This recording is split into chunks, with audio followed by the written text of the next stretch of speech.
Hello and welcome to another exciting episode of Releasing Your Inner Dragon with Drake and Marie. I am one of your hosts, Maxwell Alexander Drake. I'm an award-winning novelist. I was the former lead fiction writer to a massive video game from Sony called EverQuest Next. I teach writing all over the world, and I probably talk too much. As always, my co-host is with me. Hi, my name is Marie Mullaney. I run a fantasy YouTube world-building channel, and I write epic fantasy books. Very well-written epic fantasy books, in my opinion. Today, we're going to go back into the well of the Skies of Destiny Book 2 plotting arc. I hope you guys are enjoying watching us thrash this stuff out, and it's what we meant to do with the first book. We just started too late. Comic-Con was coming too quick. Marie made the decision to fly to America, so we kind of threw some things together well off screen. And this time, since we have more time, although it is October, so we're probably going to end up doing a chunk of plotting offline again. Right. Because Comic-Con comes by the time December hits, I need to start writing. Right, exactly. So hopefully you're enjoying this and kind of seeing the behind the scenes, and hopefully it's generating some ways for you guys to look at why it is so important to really kind of understand where you're going with the story and how it flows and everything like that.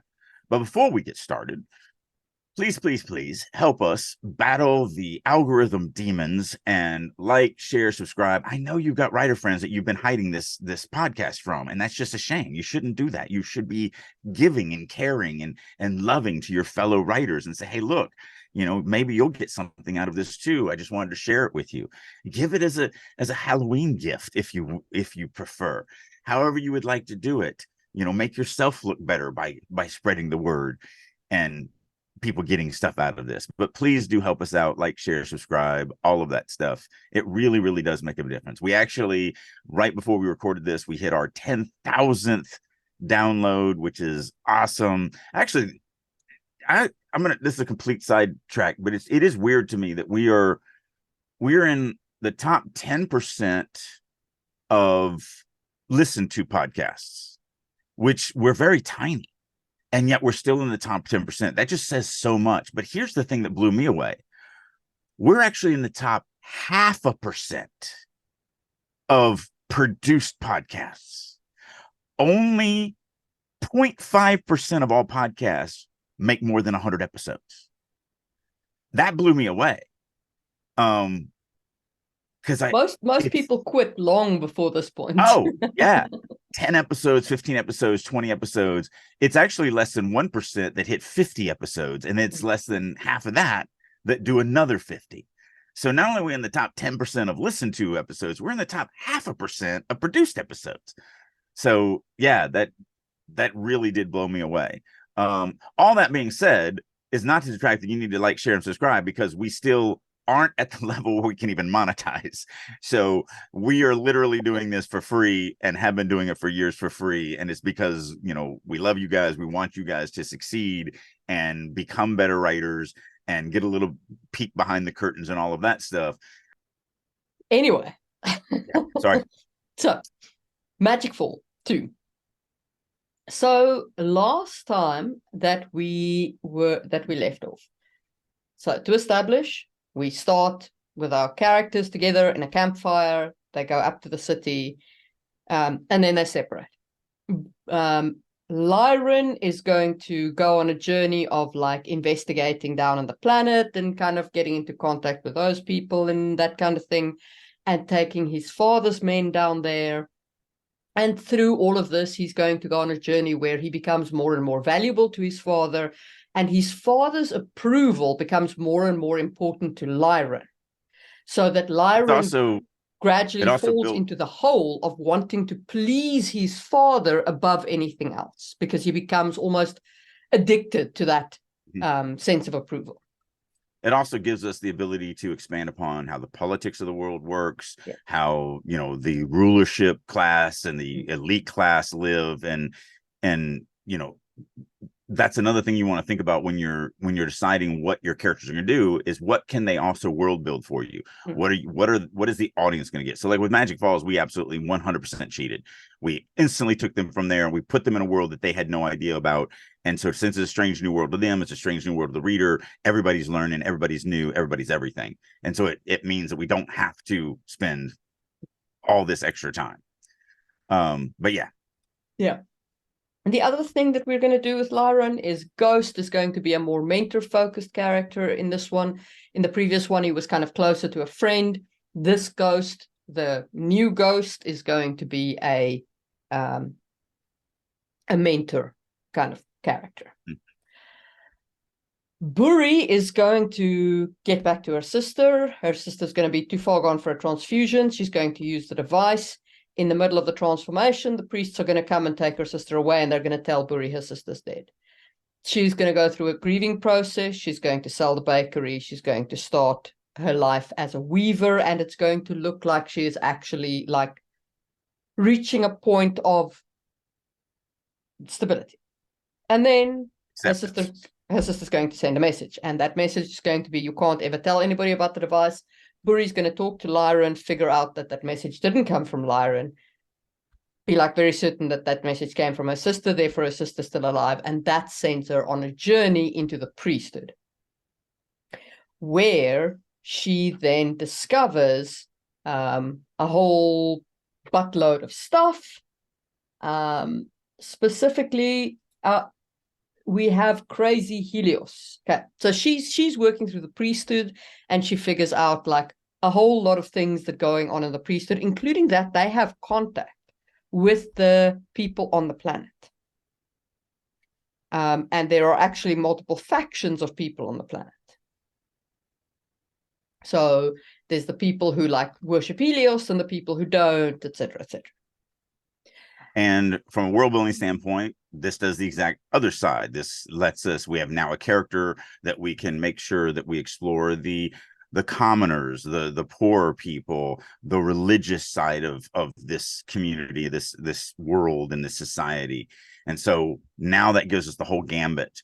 And all of this is important for book 3 because, you know, everything comes into play then. So now we've gone from a very focused micro world that's all new to everybody to now expanding. Now that we have this base for the readers, we now can expand their knowledge of the world and expand their experiences in the world. And then at the end of our series, we can take all of that now and use it all to deal with the final climax of the saga.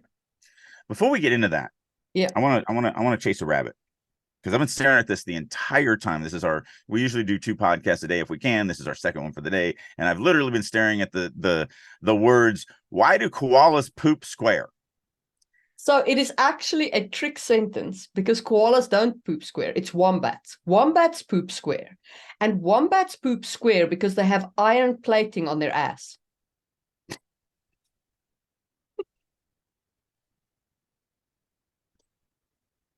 I'm not even lying.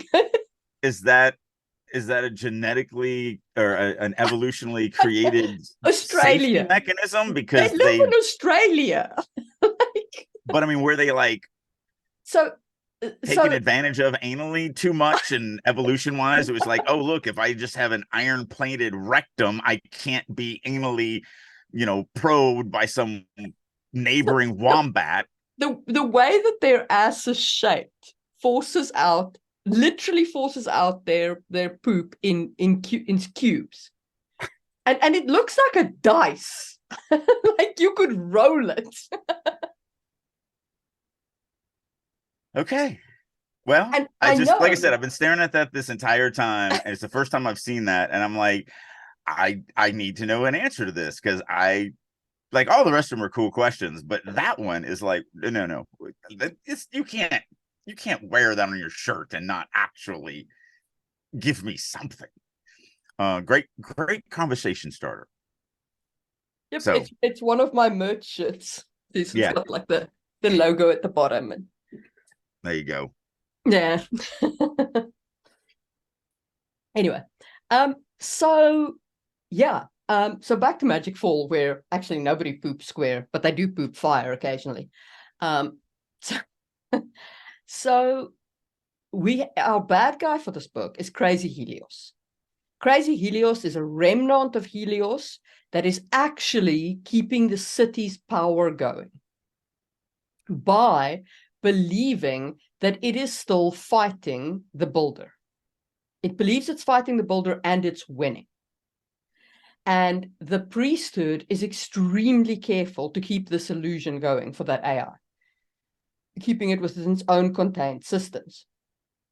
But obviously, there has to be some kind of connectivity from those systems, some kind of power connectivity. Now, Lyron is sent on an engineering mission into the bowels of the city by his father because the situation is growing really, really bad in terms of the city's maintenance. And there is a leak in Crazy Helios's containment. Crazy Helios sees Lyron. And by seeing Lyron, he basically realizes that he's not winning, that he's being lied to. Well, first he realizes something's wrong. So just to back up to make sure that we know, because we didn't, in case somebody's listening to this for the first time. So when you go fully adapted, you basically turn blue. And you're a follower of Helios at that point. And Helios, the priests have been very, very, very, very, very cautious that the only people that interact with Crazy Helios are people that are fully adapted, which means they're blue. So the reason why it's significant that Helios runs into Laron, a pure-blooded human, in a situation where he's not dead, and he's not being assimilated and all of that, because it's kind of more of a Borg mentality, just to shorthand it. That's when Helios is like, but why would you be allowed to work on this? Why what this doesn't add up? And then that's going to send him down the path where he eventually does put two and two together and all of that. Yeah. And then in order to overcome Crazy Helios, our characters, Crazy Helios is going to take the city down to the ground. In order to take the city down to the ground and not crash, they are going to have actual Helios's help, which means interacting with Mota and convincing him, despite the fact that they blew up the red-bellied beast, that he should help them. Yes. Yeah. All right. Do you have anything else for the recap? No, that's where we're at. Okay. So if you listen to the last podcast where we talked about going too far, we, commented kind of the inspiration of that episode was because of a thing I threw out with Burry and taking her magic, and Marie pushed back on it, and we still haven't resolved that. And so hopefully we're going to resolve that in today's podcast. So we got 45 minutes to argue this out. Here's a couple problems just from a story standpoint as we're going through here. Just to let everybody know where my mind goes as I'm story creating, as I'm going, okay, this is a problem. We're going to have to fix this. This is a problem. We're going to fix this. This is a problem. So one of the problems that we're going to have is, because both of us write in limited POV, and because both of us follow the philosophy that you can't have a narrating character that doesn't have a story arc. You can't just have this throwaway chapter, where you just drop into a person's head just because you need to give information to the reader. One of the big issues we have with the plot that we have kind of laid out right now is, how do we get the information of the day-to-day kind of goings on of Crazy Helios without having a narrating character interact with them? And without adding another character, then that means we only have one choice, which is Burry. But the problem is, Burry can't be half adapted and interact with Helios, or therefore, now that I'm saying it out loud, we could probably dance down that to where, no, I'm in the process of transitioning, but that means that Burry would have to actively be believing this, actively wanting to go down this path.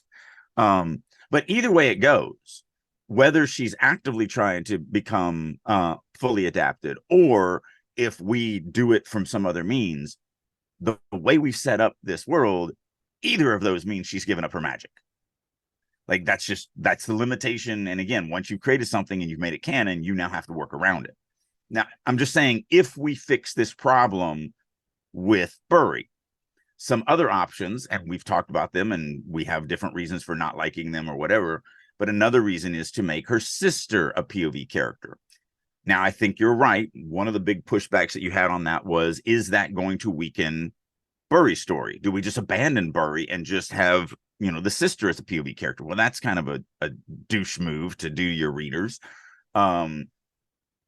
So, obviously we wouldn't ditch Burry to replace her with the sister, because that's just poor planning and we should have done better and it should have been her sister the whole time. Maybe we could have also said, well, maybe we shouldn't have put the limitation that only half adapted can use magic, and then we wouldn't be in this kind of conundrum, but that ship has sailed, so we don't have to worry about that. So, then we go, okay, well, what about just adding Burry's sister as a POV? Well, that still kind of weakens the reason for Burry. So and then, the other thing we can go is, well, what about Moda? Can we bring him in? Well, that's still really, if Moda's there to do the adapted part and the crazy Helios part, that still makes Burry less important as a character, and we could definitely overshadow her and end up losing her reason for being. So again, all of these are the reason why, and obviously I'm on the side of Burry losing her magic, and that's where I'm going down. All of these are just keep leading me back to the solution of Burry becoming adapted, or having a reason to become adapted. So this is why I'm not quite seeing. I'm not quite picking up what you're putting down. Okay. Because I don't see a reason why Burry has to go into that room pretending to be adapted or not adapted. Because we have a technologically rich environment. She can literally watch her sister interact with Crazy Helios if we really need to show that interaction. So, okay, so here's why. And I did shorthand this, and I'm notoriously bad about doing that, where I'll write stories in my head without giving them to the people I'm working with. I did it when I was with Sony. I did it on the Realm, and I've done it with you a couple times. So let me rectify that. The story that I wrote in my head is having, I feel like it would be a really cool story to have a character who ends up almost befriending Crazy Helios. Not, actually befriending, but I think it might be, my knee-jerk reaction is to make Crazy Helios in the beginning empathetic. You're a slave. You're a prisoner against your own will, and you don't even know it. I just feel like that is an important emotion for the readers to feel about this character, to get a better payoff when Crazy Helios lashes out and destroys and kills and all of this other stuff. And I haven't fleshed that out yet, but I'm just saying that's where I'm at, just kind of from a knee-jerk starting point. And so if that's where we go, then having an interaction, I see so many opportunities for a chapter where we're going to have a philosophical discussion between a character and Crazy Helios. But I feel like that can actually be better achieved by her never seeing him, by her never going into the room. Okay. Okay. Because one, it means that she's not confronted with whatever reality is in there. And two, from Crazy Helios's perspective, it's a disembodied voice. It's not what he sees as, those who serve him in the Borg. He doesn't know what it is who's talking to him. And he might be the AI might be more open to speaking with such a thing. For that, we only have to establish a channel of communication between them. So this takes me down a path that you also were kind of opposed to. But so first of all, this had nothing to do with Bury. If because we know we're gonna we want to find a reason for Laron to give Ghost to Bury. What if Laron gets the idea instead of the maintenance thing? I'm going a different route with that. So let's just say that that's not the way we're doing with the maintenance thing. This would be a different way to do it. I got the idea of Laron going, I need Ghost because I need this answer. I wonder if I could remotely connect to Ghost in Bury's arm pad. Let me try to do this thing because I'm a smart engineer guy. And he connects accidentally with Crazy Helios. And Crazy Helios is like, why, wait, what? And so now you have this thing that you were talking about this disconnected voice. And because we did talk about maybe having Crazy Helios kind of impersonate Ghost a little bit to try to learn information, but obviously not be able to hold it because of the fact that it is Crazy Helios. It's kind of in the name. And so it's still the same thing. I don't think it actually adds anything more than if Laron's there and accidentally breaks through that breach that we were talking about and Helios sees him versus they connect through just a digital channel when Laron is trying to connect inside the priesthood to get in touch with Bury, to get in touch with Ghost. I think it's the same thing, just a different avenue. And then depending on how much we need, now we can actually have a scene or two of their discussions back and forth as they're both trying to figure out what the other one is that ends, poorly. So I'll tell you what I don't like about it. I really don't like that trope of if the hero hadn't done this, nothing bad would have happened. What's difference? What's the difference in that in Laron going down to fix something and being seen by Helios? I don't see a difference there. Okay, so the difference there is Laron had to go down there, right? He has to be there because the city is falling. Like it's not a thing that he initially. But this will be the same thing. This will be the same thing. I need Ghost to fix this thing because there's this bad thing going on. I mean, it's literally the exact same thing. Both of them, the situation forces him to do what he does, and both of them, he accidentally runs into Helios. I don't see the difference. One is physical and doesn't give us a chance to actually have any interaction because once they see each other, they have to bolt. The other one is the exact same situation, but we can actually have a scene or two if we need it to actually have some type of weird kind of exploratory conversation because they're both now just voices to the other person. They don't actually get to see anything and they have to actually figure this stuff out. But other than that, I don't see the difference. In both of them, our Laron is doing something that tips off Crazy Helios that he's in a trap. And both of them are caused because Laron is forced to do this thing because it's the only way he can save whatever he's trying to save. I'm not saying that, Laron is on the toilet one day and going, man, I really miss playing tic-tac-toe with Ghost. I should go try to connect with him. Like, it was always something that forced him to do it. Let me chase a different rabbit. All right. What if Bury's sister feels a deep sympathy for Ghost? Not Ghost, for Crazy Helios. Again, how do we do that without making her a POE character? Once Bury finds her, this becomes a conversation point, and it becomes a stressful conversation point. Because now her sister is on the side of this AI. I like that a lot.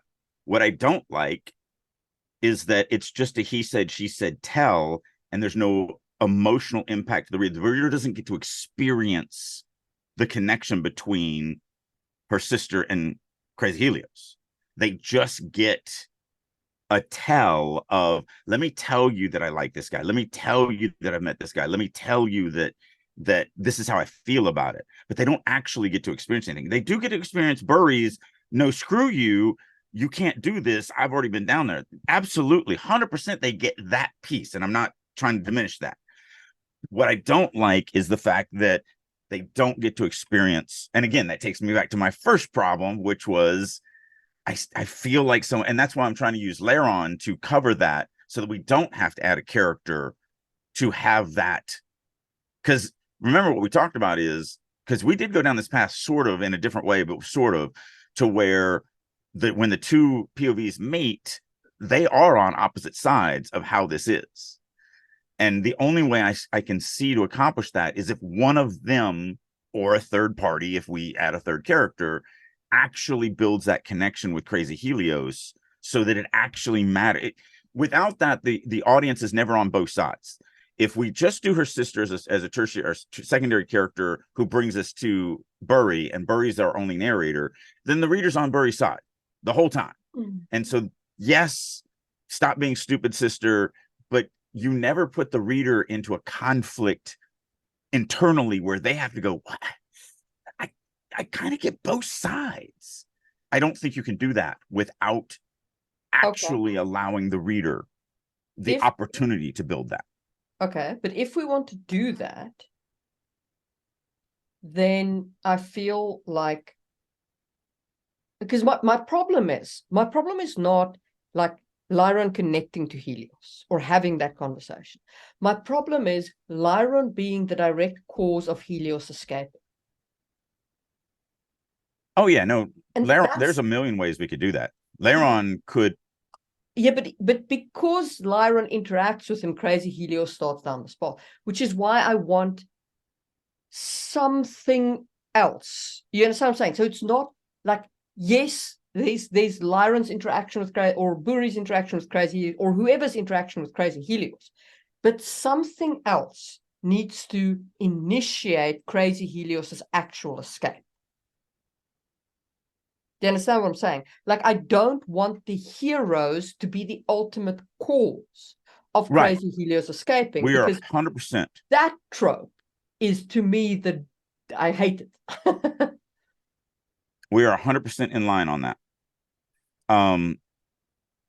But I think we're also kind of saying the same thing with the fact that we know that Helios being given the initial seed that he is a prisoner in a world of his own imagination comes because one of the two heroes, because like I said last week when we left off, it was that he's peeking through a hole in a maintenance shaft, and it's like, I see your face, you're a human, what are you doing? That's still Laron initiating that. So I see that, and that's where I'm like, that's where my disconnect is, because that point versus him actually escaping, although you could tie that back to saying the same thing, but I'm just going to go down this path. Okay. I see some problems with it, but I'm going to go down this path just because, who knows? And I haven't fleshed this out at all. So there's like, the reason why I stopped is like, oh, well, there's 3 ways we could do this. Spaghetti. So one of the other character, and I actually think it should be the other character versus the one who actually makes the contact. So one of the characters makes the contact with Helios. They start that let's just call it a friendship for lack of a better term. I don't mean it as a friendship, but let's just say an interaction. The other one, because of information trickling between the two, decides that this thing has to be stopped and figures out that the only way to do it is to go to the good Helios, or the good-ish Helios. And I think that should be Laron because of the fact that he had that interaction with it before.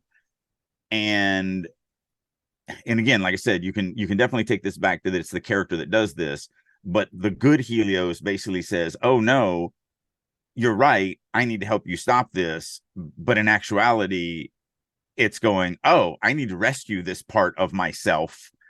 And so now that I never knew where it was, and now that I know where it is, I'm going to use you to get to it. But then again, like I said, you could take that back to, well, then Laron's just basically causing it to escape, sort of, but he's being duped as opposed to whatever. And again, that's why I hesitated, because it doesn't exactly solve everything. It was just a new way to look at it. Like, we had always gone down the path of Helios, the good Helios, for lack of a better word for it, being the one who helped save the city from falling. And it could still change its mind. Although we could also then Well, I do the mean, same thing. there's nothing wrong with it doing both, Right. rescuing itself and landing the city center. And muzzling the crazier part of itself so that it doesn't kill all of you, because that really does go against its protocol, which is to keep everybody alive. Yeah. It just doesn't care if they're blue or human. Yes. So again, but like I said, the reason why I kind of hesitated is because it kind of, you could say, well, it's still, if Laron hadn't done this, then, but it gives me an idea, and it might solve my problem. Okay. What if we go down the street, one of the two characters, whichever one, interacts with crazy Helios and starts this whole like sympathetic thing. Okay. They don't at this point give away to crazy Helios that anything is like plotting here. Then we have an external agency approach, like come into contact with a character or approach crazy or whatever the case may be, and be like, we can help this thing, or like it could, Mota would be ideal for this.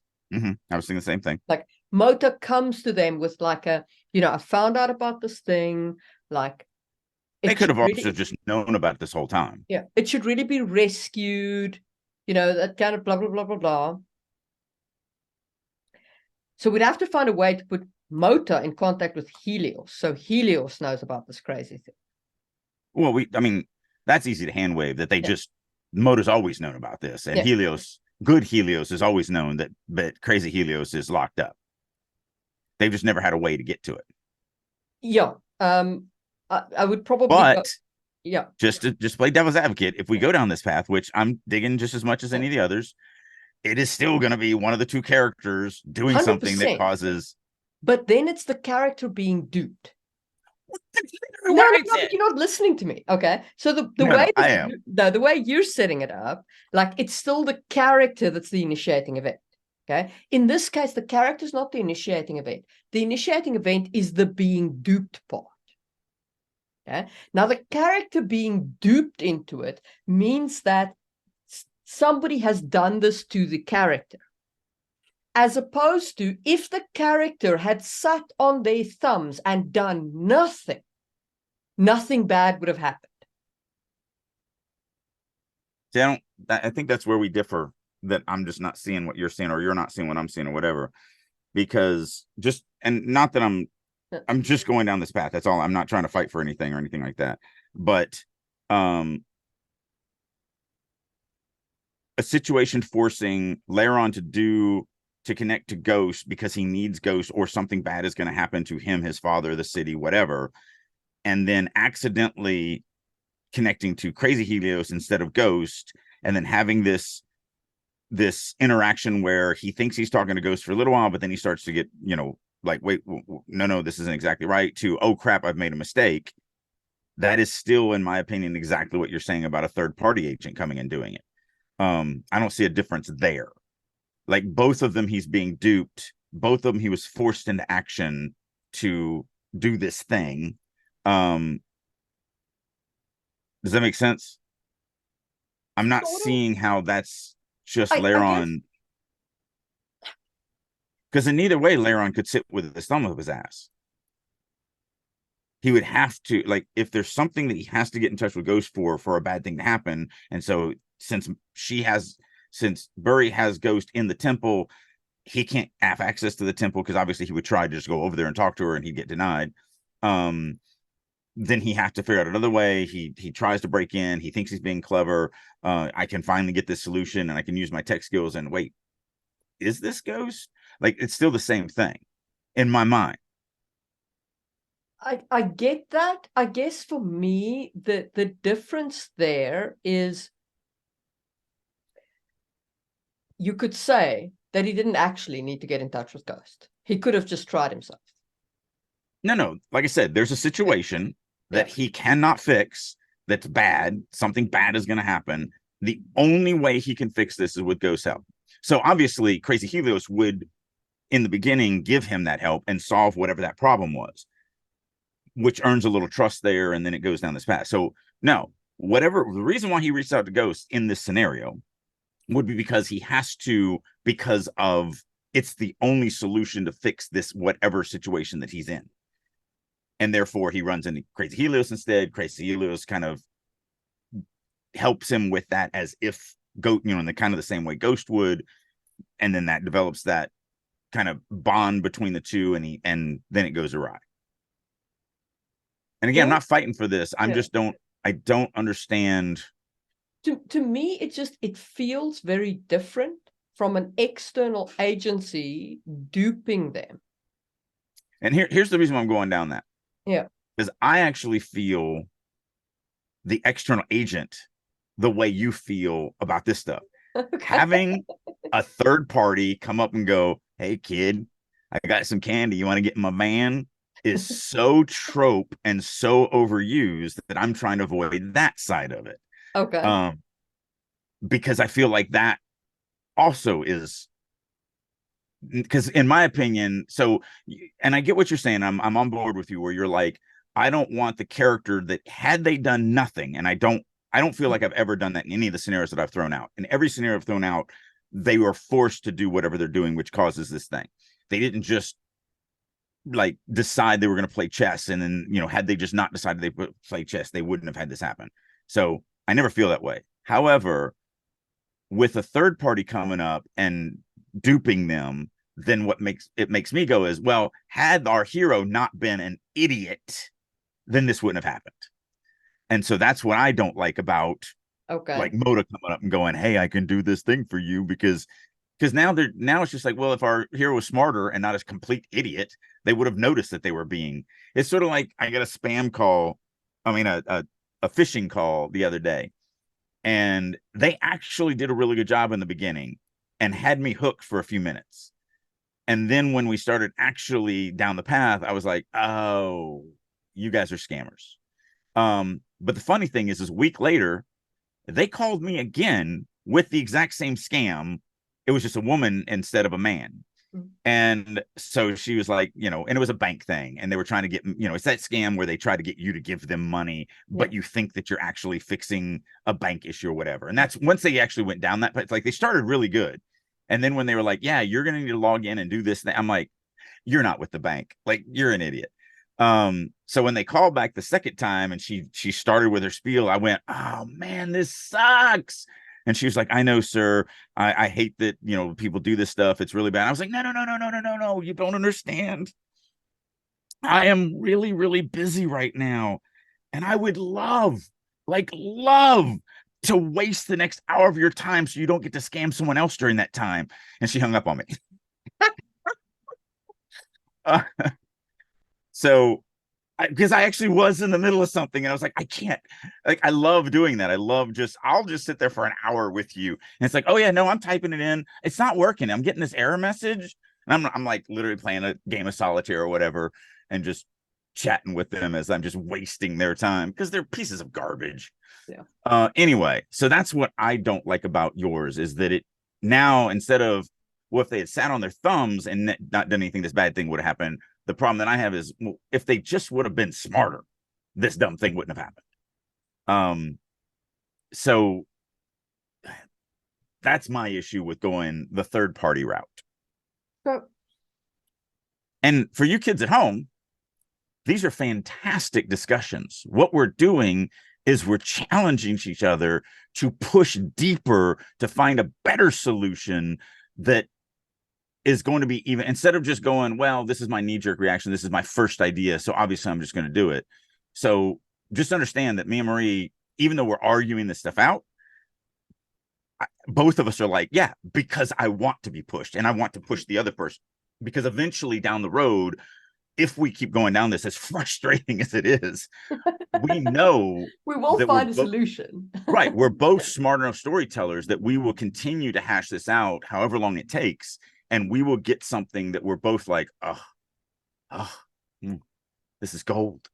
So just understand, I just want to say, if you're listening to this, yes, it sounds like we're both frustrated, because we are, because we're, we would rather just come up with a solution that is brilliant right now. But do understand that we are not fighting each other. We're challenging each other. Hold on. What if we establish that link? Now, whichever character, one of them talks to Crazy Helios. All right. But they cotton on to the problem before Crazy Helios does. Yeah? They realize before the AI does what has happened. And they break off contact. Okay. So Crazy Helios is still intact. And maybe we can even use the other character to confirm that. Crazy Helios is still doing his Crazy Helios thing. Like, if it's Lyron who gets in contact with him, he can get into contact with Buri, and Buri can validate with her sister, who is adapted, that Crazy Helios is still behaving as it should be behaving. All right? But we've established a link. Then we have a situation in the city that literally requires Crazy Helios to fix it. That, So they literally have to have Crazy Helios' help. So they try and set up this charade in order to get Crazy Helios' help. But something goes wrong in that charade, and Crazy Helios is like, oh, no. I see what's happening here. I think that takes us back to the, had they just not done that. So let me throw something at you along those same lines, but just kind of adjusting a few things. So something happens. Laron realizes, oh crap, I shouldn't have given Ghost away. Without Ghost, this bad thing's gonna happen. I go to the temple, they won't let me in, of course. So now I try to be clever and break in. I hack in to hack into Ghost, but accidentally hack into Helios. Helios does fix my problem. I realize that it's not Ghost. So after I get my solution, I break off contact. Done. Yep. Now, this is where you're going to push back on. So just listen to me. Yeah. Go with me. To save Buri's sister, Buri makes the ultimate sacrifice and loses her magic and becomes adapted. So there's a whole story arc there that has to happen, and she has to deal with that, and she has to. So just imagine that that's done, and it's done brilliantly and well, and it's an amazing story, and she sacrificed for her sister and all of that. But now she's in the inner sanctum. She's one of the ones that is a part of keeping, and she buys into it. She's like, oh, crap. Yeah, without keeping this matrix illusion, the city dies. So now I found new purpose. And again, do understand, because I don't want you to forget this.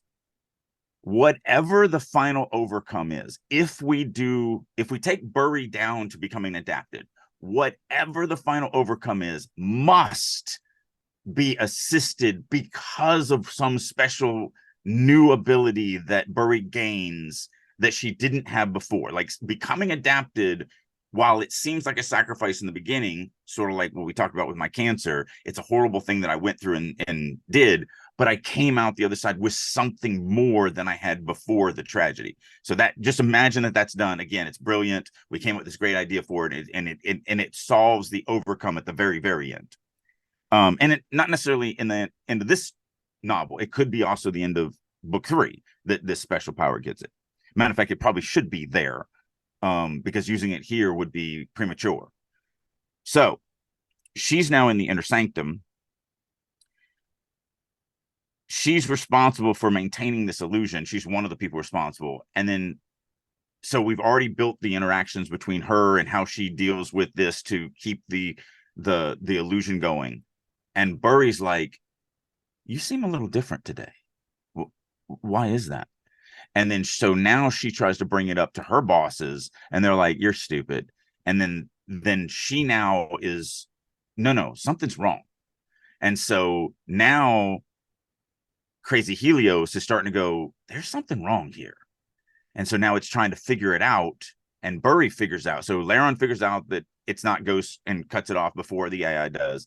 Buri starts to go, wait a minute, this thing that I'm now convinced that we need to take care of to because now I understand the role of the priesthood and all of this. There's something wrong and no one's paying attention to this. There might be that all might build up to Crazy Helios figuring out that how it escapes is destroying the city. Not that it wants to destroy the city because of the reasons that we had in the beginning. Destroying the city is how it escapes. And so Burry is starting to catch on to this because she's now one of these caretakers. And then she has to seek out Laren's help, and Laren, and then it really, at this point, depending on how we do it, we don't even need good Helios now, because that does add a complication that maybe we don't need.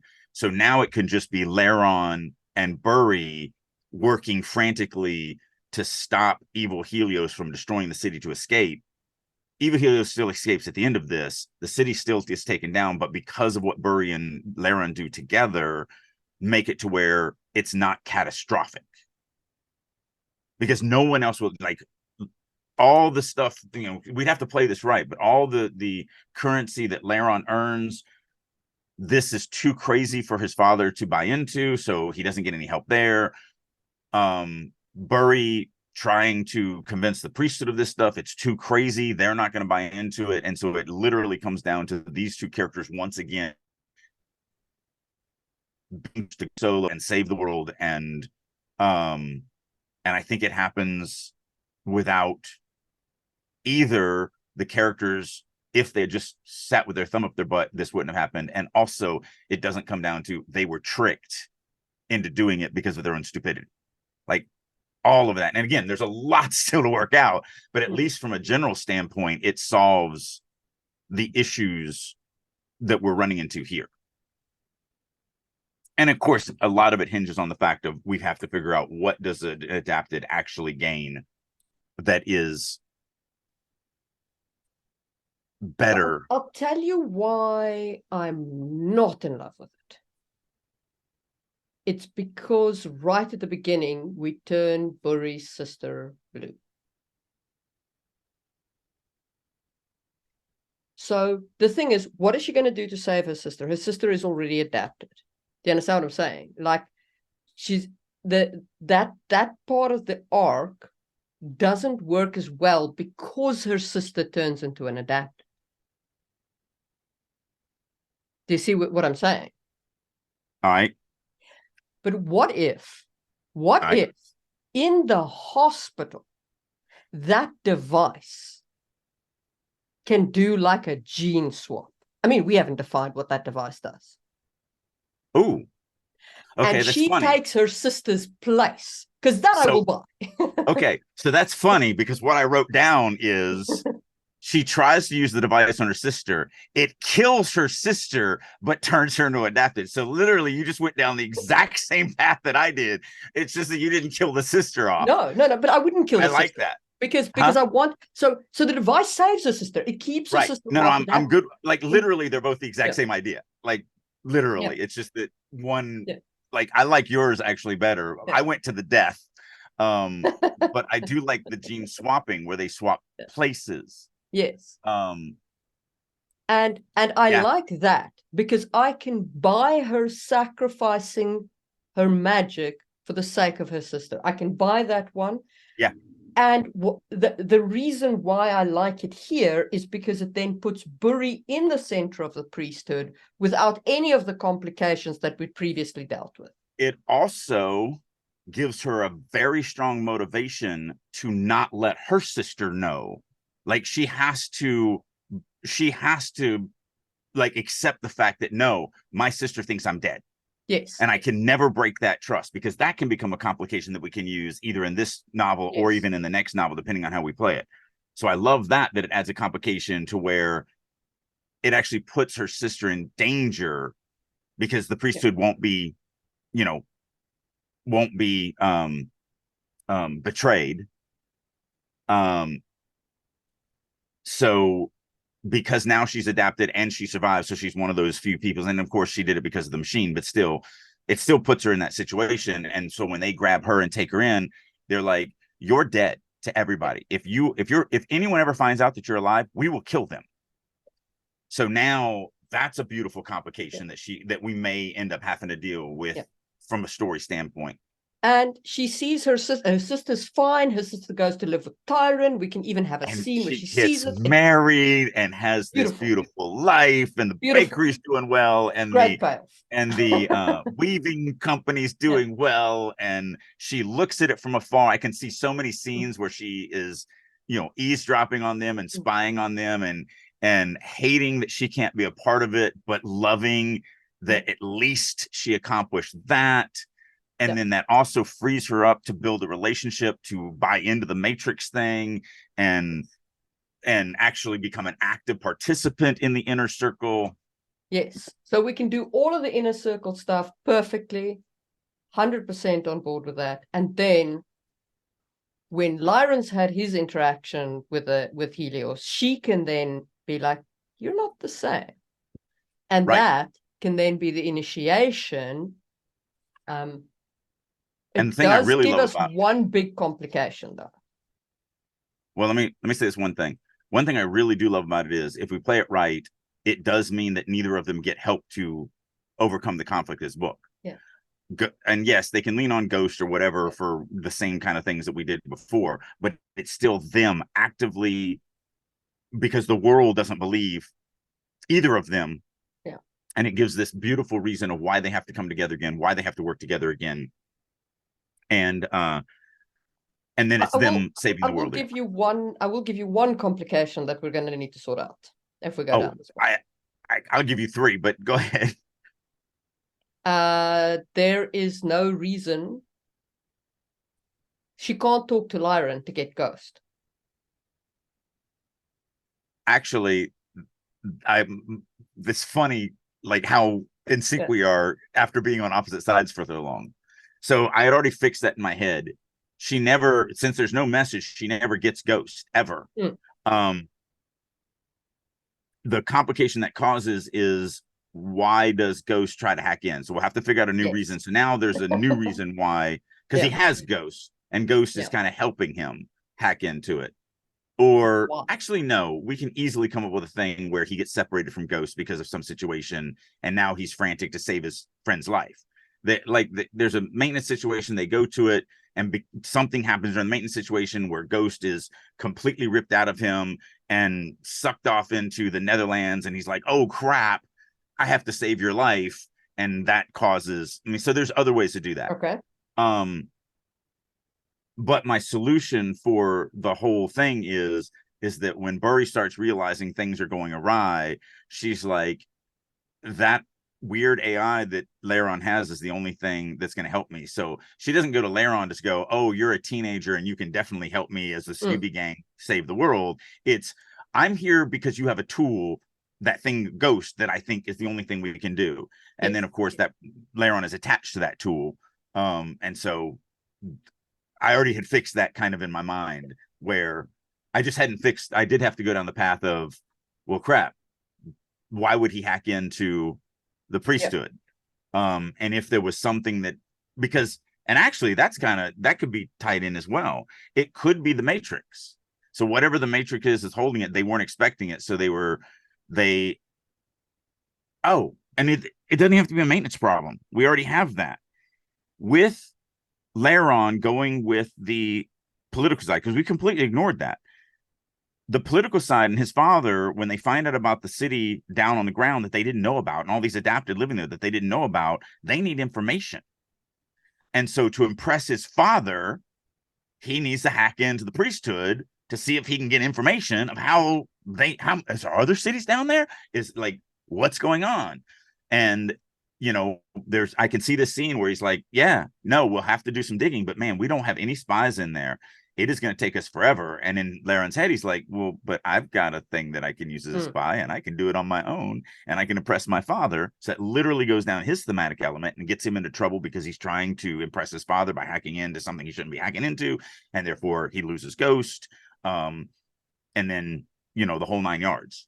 Like, it's still there. We just have to kind of figure this out. But I mean, if I can come up with 3 or 4 different ways to fix something that quickly, then there's definitely a solution there. Okay. But now that would be the reason is now we have, because remember, originally one of our original things that we talked about was we really do want to set the two up on opposite sides to where Mm. she buys into the priesthood and she is actually fighting for the priesthood against Laron, Mm. and Laron is actually fighting against the priest, or I'm sorry, she's fighting for the priesthood against the politicians, which puts her against Laron. And Laron goes down this path where he believes the exact opposite. You know, we wanted them to be combatants, and this now actually goes back to that original idea as well, to where he's like, no, like, so when she comes to him and says something's going on, he's like, yeah, because you guys are evil. Like, I can't believe you're with them. And she's like, no, you don't understand. Without this thing, the city falls. And he's like, what? That's stupid. No, it's this thing. No, that's all a lie. Like, and then, you know, again, now they have to reconcile each other's biases, because during the process, and I don't know Burry necessarily so much, I don't see a lot of opportunities for her to have the bias, because she knows the truth, where Laron doesn't. But I can definitely see us taking Laron down a path where he gets a hardcore bias toward Burry, because she decided to do this thing, and he can't believe that she would join the enemy like this, now that he's learned that that's the enemy. And so now she has to convince him, you know, so that's one conflict point, is returning, you know, re-earning his trust, because they don't really know each other really well. I mean, they had the one adventure and they were like, oh, I kind of like you a little bit, but then they go off on their own little adventures, and Burry or Laron can easily just be completely biased against the church at that point, and therefore transfer that bias over to Burry when he finds out she's also a part of that. Especially when she shows up blue. I can see, like, that's going to be a major. I'm not talking. What are you? You're not the person I traveled with. You're now completely corrupt. I can also see Burry getting a prejudice against Laron based on like the priesthood's take on the Ooh, see, I don't see it. So the so good on that path. I'd love to have both of them have to deal with it. So the priesthood could have a hella prejudiced view against the nobles, against the purebreds. Yeah, but why? I mean, I can see it. I just want to know why.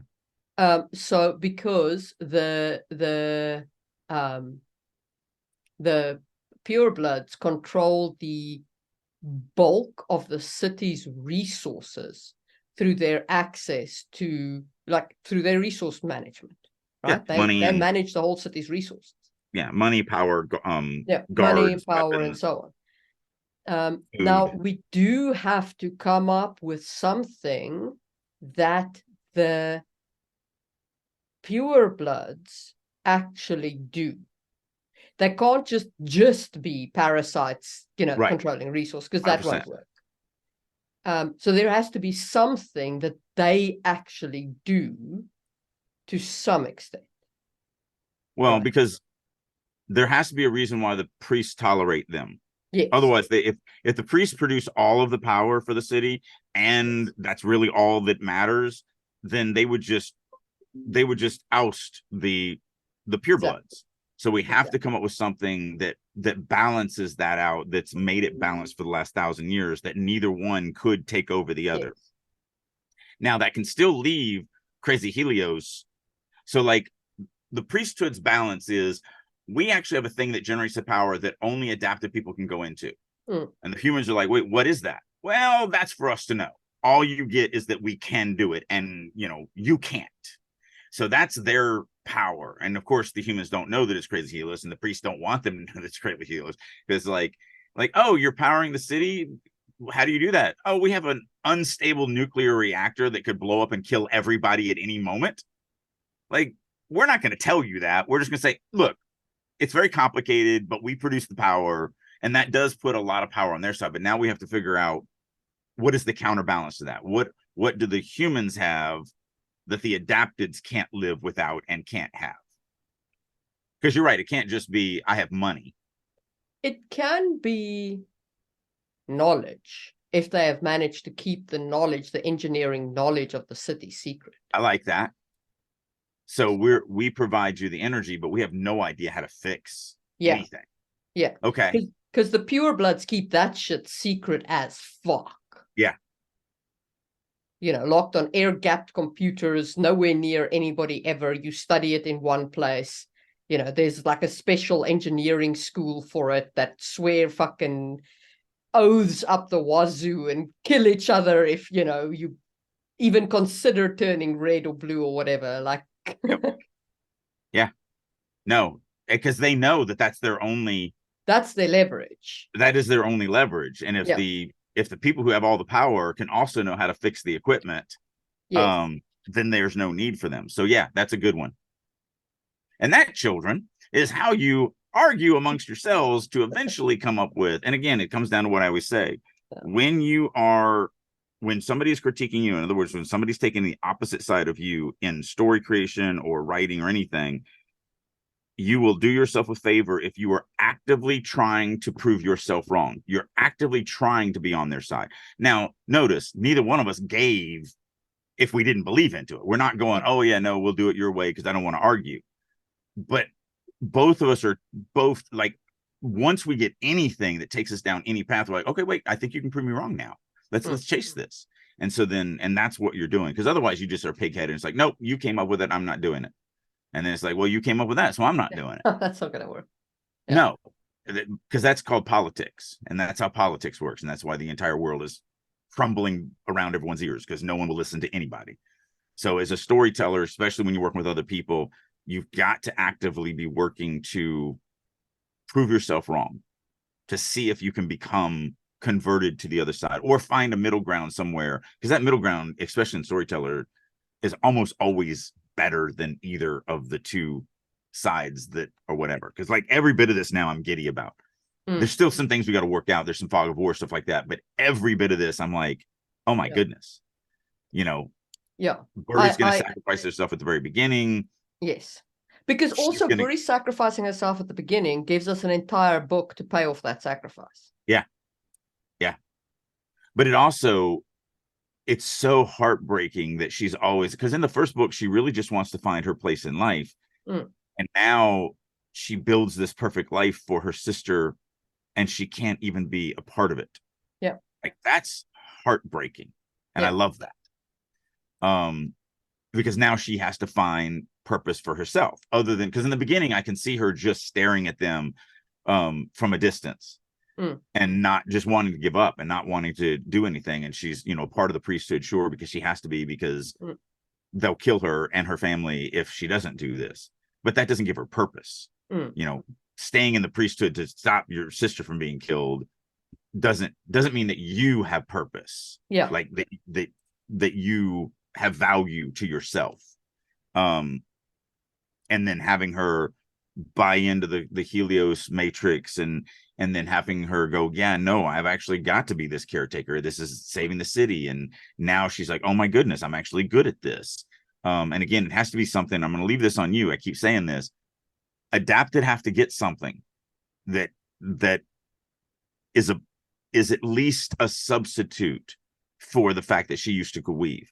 So it's important for overall world balance that adapted in general do not have access to Jiren magic. Oh no. What was that? My cat. No, it's not Jiren. She loses that. There is no Jiren. I'm saying something else. Yeah, I understand. But it's also, it can't be something that adapted as you understand what I'm saying? Like it cannot be an adapted power. Because else she can't be the first person in all the world who has this power. No, all adapted have this. So here's what I'm thinking. And again, I want you're more in tune with the world building this, so I don't want to bias you with this stuff, but I will bias you a little bit. This is where my brain was going. So one of the things adapted give them is the ability to survive on this planet. This planet has supersymmetry. So therefore, adapted could get something of the effect of supersymmetry. Maybe not full-blown, you know, mastery over it or whatever, but what I'm hoping is that there's something specific to this planet that adapted get because they become attuned with this planet. They're basically being terraformed to the planet, which gives them what this, because look at these monsters and animals and plants of this world. They all have the ability to do these things, either create fire or you grow or do this other stuff. So that's what I'm saying. It has nothing to do with Jaren at all. It has to do with this planet, and it has to do with the terraforming of the human to the planet. And so that's where I'm leading toward, and that's what I'm saying, that there's got to be something there that then goes, oh, okay, yeah, and then this is how she's going, this power is going to allow her to do this overcome that never would have happened had she not had this power. Does that make sense? Sort of. I will have to think on it, because my other thing is like, why did we not see any of the adapted use that power? Which means the power has to be something. I mean, that's going to make it harder because of the canon that we have. Yes. And again, that's why I'm just saying there's got to be something there. Yeah. There's got to be something. We're in agreement. Burry can't be the first. Yeah. Technically, she could, but we'd have to lean on the device, which you've already leaned on the device to transfer this over. So we'd be kind of double dipping. But technically, if we have to, like if we're like, there's literally no other thing to give her something that no one else is, that she's got to have something that no one else has had. Technically, we do have a plot device that would, realistically allow the reader to buy into the fact of, I mean, she is the first to use this device to get to transfer the sickness from her sister to herself. That is a first. Therefore, it could have complications that no one else had ever experienced because of how this was done. I don't like it as much if we can come up with something that all adapted have, but there was it's obviously not something they would have used in the last book. If we can come up with that, great. If not, I do think it doesn't break the lore. Sorry, my cats are fighting around my feet. It doesn't break the lore to have Burry be the first adapted to have something special because of the fact that she's already the first to become adapted using this device. Now, I will say that in the last book, the only adapted that we saw doing anything really was Mota. The problem is that he was it was all, and he did use like supersymmetry quite extensively around that pit with that manipulation. And we did hand wave it. So it could have been easily that he was manipulating the device. Yeah. But it could also, there's no reason to say that he wasn't actually doing something that they couldn't see. And it could be that it's kind of like a mutation of the genes, kind of like X-Men powers. So it takes everybody a little differently. That's exactly what I was thinking. It could be that every adapted has some, it's sort of like the you said X-Men, but I was going with the Xant series. Yeah. Everyone has magic, but it's always unique to them. There's no two people that have the same magic ever. And so it could be like that, where every adapted has something. Some of them are dumb, like, I never have to blink. My eyes are always, moist. Yeah. That's a weird superpower, but okay. And then, and it could be like some of the leaders, like Mota, have the ability to manipulate supersymmetry radiation. Right. She couldn't see it though in book 1, and now she can actually see it being manipulated. Well, she never saw him do any of that. True that, it was Larry. Right. But still, that still does the answer of, until you're adapted, you can't see anybody else manipulating this stuff. Yeah. So that's why Laron didn't see it. Yeah. I'm just saying that there are plenty of options to make this canon. Yes. And I just do. I think, and again, you pushed back on that last week, but I do believe that the answer, I mean, she can't become adapted if she doesn't get something that actually is going to be overcome later. So I guess my problem with her becoming adapted at the point where you were proposing it toward the end of the book was that she had actually, for me, it was more in the middle. Well, even in the middle, was we built her into like this perfect life, and then we hit her with adaptation, which doesn't work for me. Right. No, I like this much better. Yeah. I like right at the beginning, I can go for it because her life is a mess. here. Yeah. But she's giving it up to save her sister. Mm-hmm. And we have a book to Mm-hmm. make that sacrifice pay off. Yeah, no, 100% in agreement that this is the best choice for her to do the adaptive. I don't think there's any any weirdness between the two of us. Yeah. Like we're both 100% on that. Okay. So, having now completely changed our act one. Well, that's why I'm such a heavy plotter, because I don't want to write this crap and then have to throw it away. Every time we do this, I get giddier and giddier and giddier, and things start solidifying and solidifying and solidifying. Because we're, a little over an hour now, so I think this is a good spot to end. But hopefully you guys at home, yeah, you might have suffered through us arguing with each other and no, I don't like this. And, there might have been times where I said no to something. You're like, well, you're just being petty. There was, might have been times where Marie said something. You're like, well, you're just being petty or whatever. But it's not. We're challenging each other to try to do better. Okay, great. Not good enough. Let's keep digging. And I'm very excited that in an hour, we came to a spot that this book is now even better than it was an hour ago, like by far. And things are starting to seriously solidify now, as opposed to just being, well, we could do it this way, or we could do it that way. Like this is now like, no, like in my mind, no, Burry sacrifices herself for her sister and she becomes adapted. Like that's just, I'm so excited about that just feels like the right thing here. Yeah, I'm also like on board with that. I feel like that is the right decision. Again, to make that payoff, she has to get some ability that at the end of the series, at the end of the third book, the thing that she gets is going to be instrumental in us being able to do the big overcome. Well, the interesting thing is, right, in the city itself, there's almost no supersymmetry radiation. Right. So there would be very limited scope for adapter to use their powers, because they actually need the radiation, right? The radiation is what makes the city, it's what makes the thing unique, just give them powers, etc., etc. Down on the planet, everything's different. Right. And the city's going to hit the planet. Yep. So in the third book, we then have adaptation magic. But I think in order for that to pay off, we do need to actually show some adapted magic, which we can do through Leyren's eyes.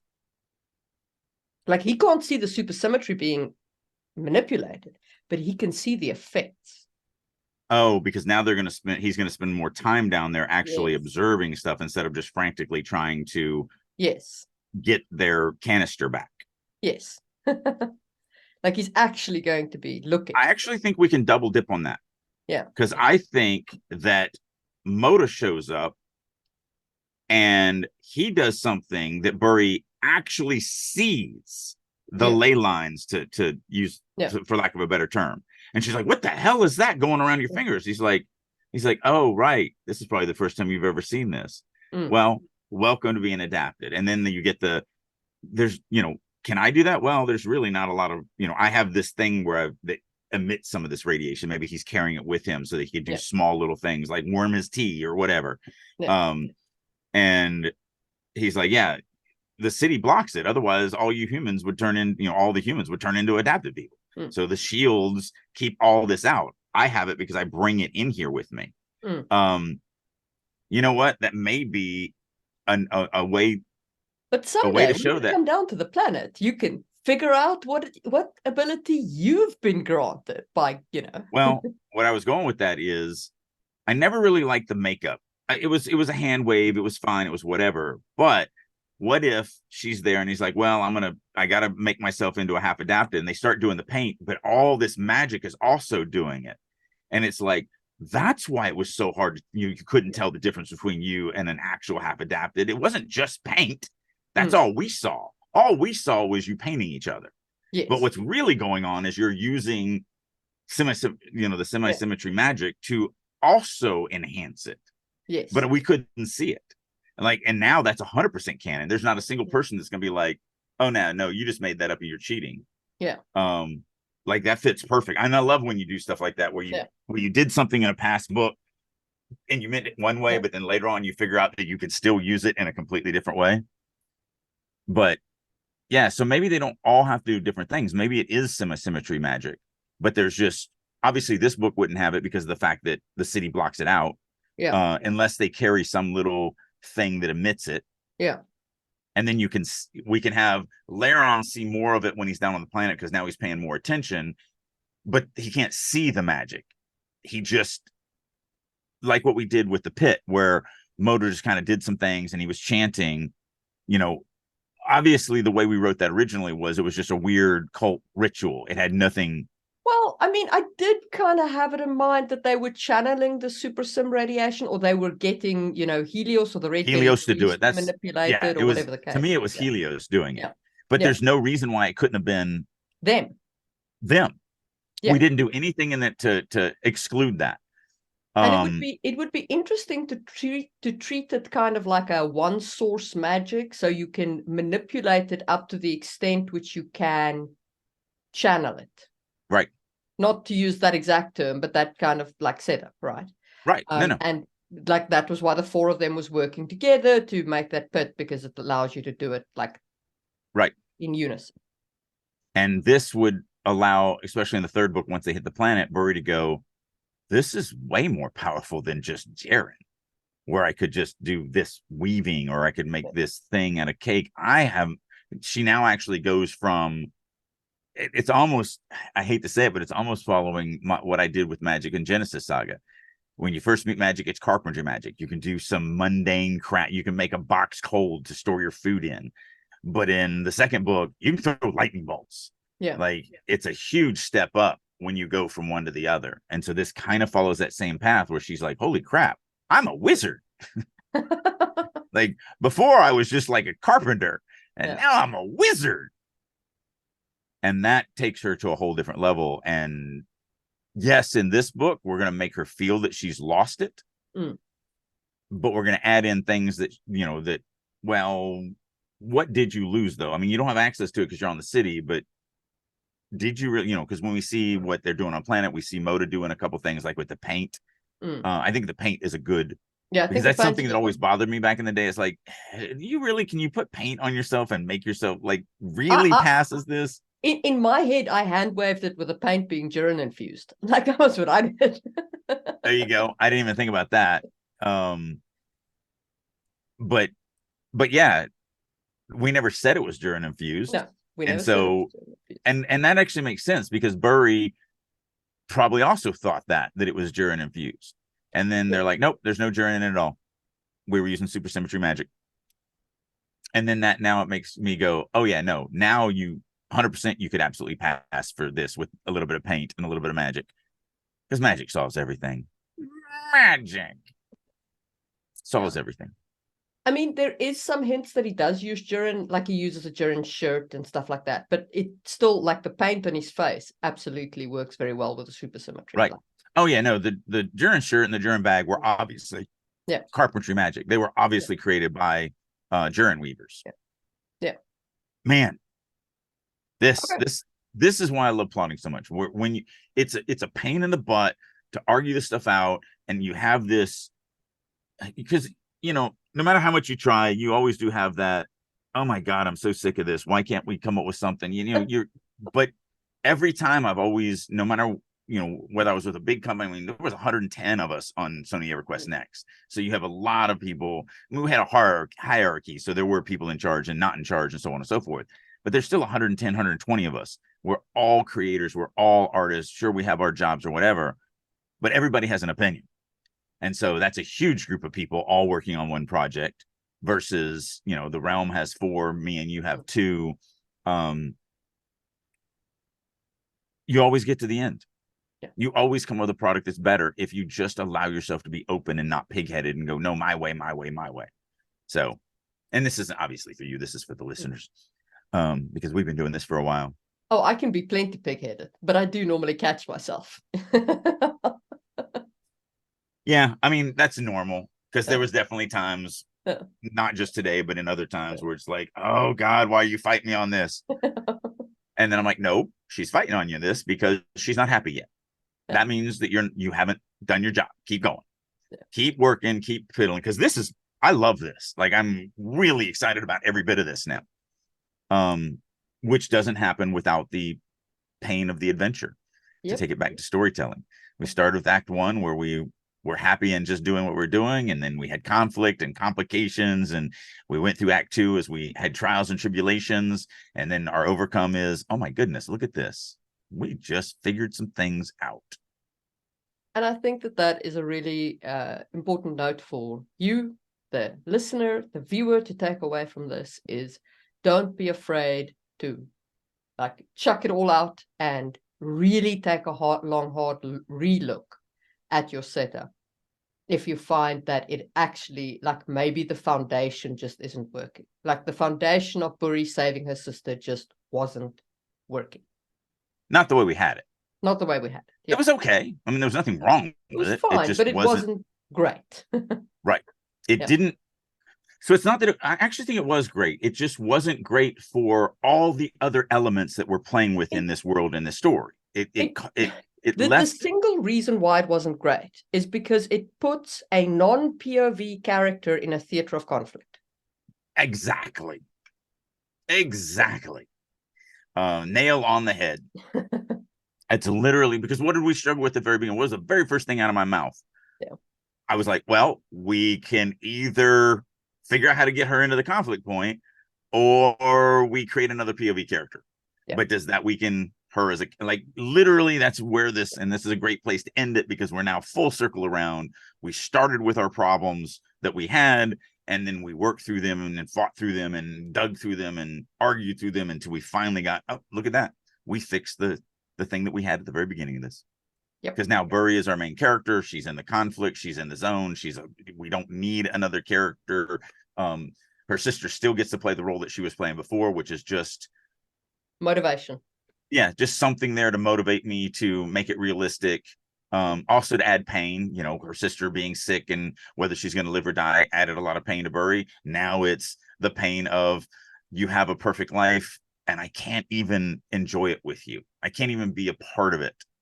I mean, a pregnancy might even be really cool, where it's like, I'm going to have a niece or a nephew that I will never be able to bounce on my knee and play with and all of this other stuff. Like, obviously it would be the very early stages of the pregnancy, because we've only got, I don't think this story is going to encompass a month. If we make that chick pregnant, she's surviving the fall and that baby's being born. I'm telling you now. 100%. And actually, there are things you don't do. Right.